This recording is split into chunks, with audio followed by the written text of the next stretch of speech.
ఈ రోబో ఈ పాపకి మంచి ఫ్రెండ్ అయ్యి ఉంటాడు. పాప కోపంలో కానీ అల్లరిగా ఏదైనా చెప్తే ఆ రోబో చేసేసేది. ఆ పాప కోపంగా పైనుంచి కిందకి దూకేయ్ అంటే ఆ రోబో దూకేసేది. దాంతో ఆ రోబో సరిగ్గా మాట్లాడలేకపోతుంది. నాన్న ఆ రోబోని రెడీ చేస్తాడు. ఆ తర్వాత ఈ పాప బీచ్ కి వెళ్ళాలి అని రోబోకి చెప్తుంది. బీచ్ లో ఈ పాప తనకి ఎంతో ఇష్టమైన గుర్రం బొమ్మని రోబోకి ఇస్తుంది. కానీ ఈ రోబో ఆ బొమ్మని సరిగ్గా పట్టుకోకపోవడంతో అది కింద పడి పగిలిపోతుంది. దాంతో ఈ పాపకి రోబో పైన చాలా కోపం వచ్చేస్తుంది. దాంతో రోబో చాలా బాధపడతాడు. రోబో ఎంత మాట్లాడాలని ట్రై చేసినా కూడా ఈ పాప రోబోతో అస్సలు మాట్లాడదు.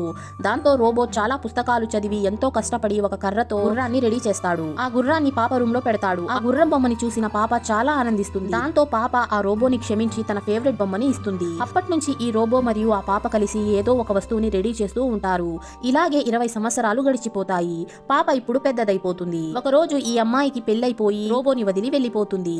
దాంతో ఆ అమ్మాయికి అలవాటు పడిన రోబో చాలా బాధపడతాడు. దాంతో రోబో ఊరికి దూరంగా వెళ్లిపోయి ఒక ఇల్లుని కట్టుకొని ఒంటరిగా ఉండడం స్టార్ట్ చేస్తాడు. Please subscribe.